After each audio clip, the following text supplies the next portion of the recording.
beautiful people. Named Tariel, the Book Doctor here. Listen, I help creatives write, publish, and market books, and I'm super excited to give you some information about different types of books that you can write. Now, if you are taking the Before You Write online program, then you will see a chart with several different types of books in the chart listed there. I'm going to go over a few of those in this video.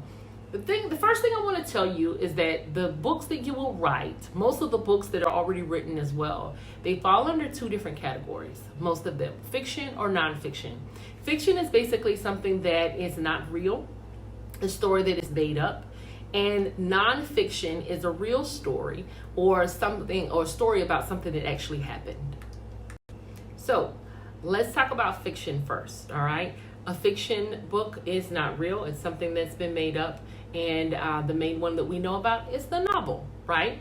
Several people write novels. Creatives all over the world have written novels and taken us into wonderful places with their words and their images, all right? The novel is a typical type, but don't forget about the novella. The novella is a little shorter. When you think novella, think of Mice and Men, okay? Think The Metamorphosis by Franz Kafka. Books that are lengthy but not quite as long as a novel. A novella is going to be around 10,000 to 40,000 words in length, okay? Again, The Metamorphosis by Franz Kafka, that is a novella. Of Mice and Men by John Steinbeck, that is a novella as well. Now, you are also, don't forget about short stories. Now, you've probably read short stories in your high school class and you're reading books and texts like that. However, don't forget that you could always create a collection of short stories and put them together in a book. That's always a possibility for you as well, all right? A collection of short stories, you just chatted about the novel, the novella, and there's several other types. Some other options are a play, a book of poetry, or a children's storybook. Now with the play, you're going to, think Shakespeare when you think of play. You're going to, set it up in your different acts, but that is also fiction. A book of poetry. Poetry is considered to be, fiction. You could also write a children's storybook. Oh, listen, I'd love for you to write a children's storybook. It is amazing to see the light in children's eyes when they're reading or someone's reading a book to them and they're seeing for the very first time the joy of reading. It's absolutely amazing. Children's book authors have a very, very, very warm place in my heart because they help children develop the love of reading. But another type of fiction book that you don't want to sleep on is historical fiction. It's very interesting to me how we can think about the different figures in history and almost kind of rewrite some of what happened or add to it and expand different parts of a historical figure's life. One of the authors that I worked with few years ago was Winnie Walsh, and she decided to write historical fiction for Rebecca Felton.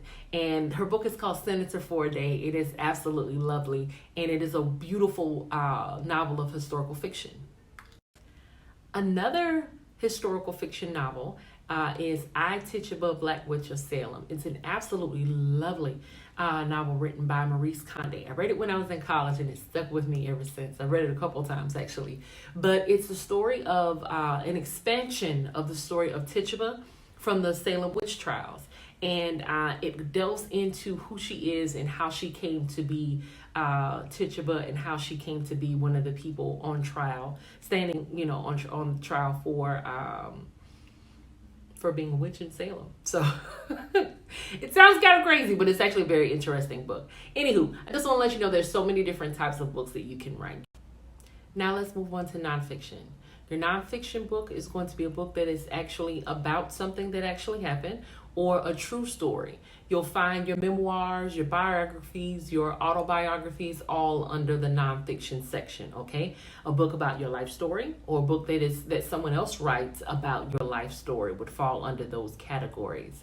Now, other types of books that may also fall under the nonfiction category would be guided journals.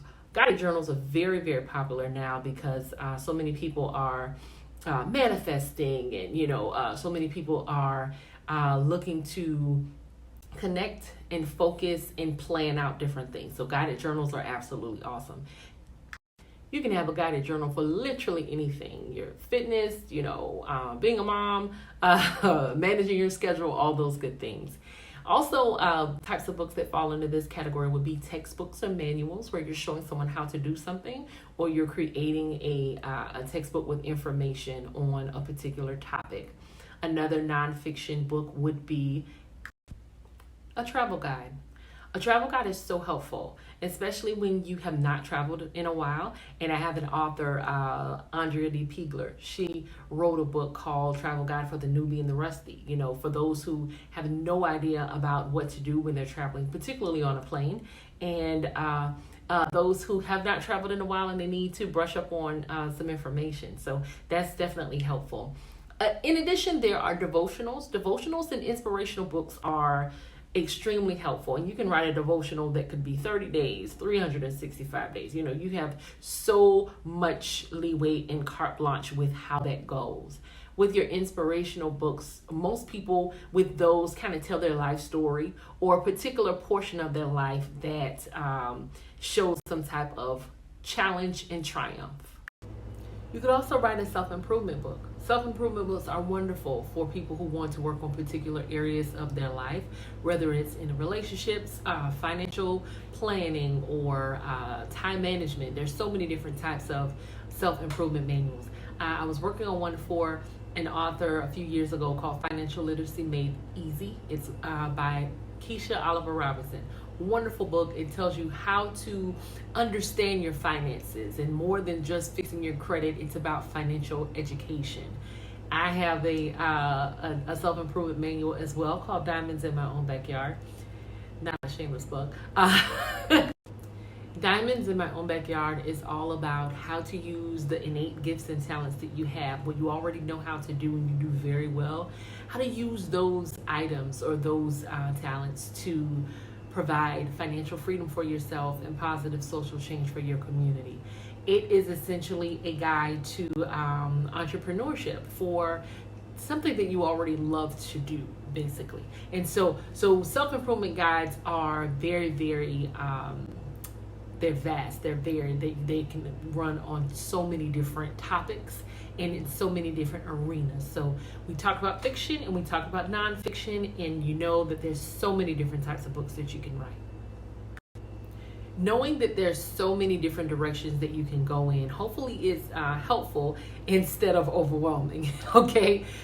You can definitely write any type of book that you would like. And of course, there's several that I did not discuss, but the main two areas or categories that you want to focus on determining which direction you want to go in would be fiction or nonfiction. That's your first question to answer.